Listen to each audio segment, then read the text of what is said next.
কর্মরত চাকরি বাতিল, স্কুলে আর পড়াশোনা কি করে হবে?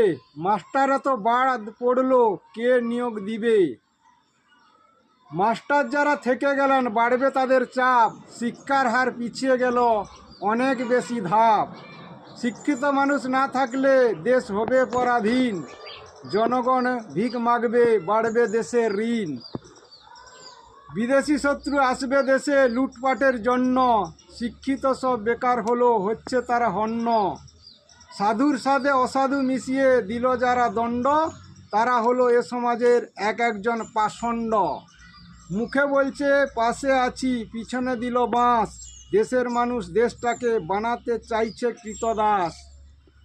অনেকে ভাবে ক্ষমতায় থেকে যা করবে, যা খুশি করবে, সুযোগ যখন এসে গেছে সবার ড্যাশ মারবে। মারতে গেলে মরতে হবে, সময় বেশি নাই, জনগণেরকে সেবা দিবে এমন সরকার চাই।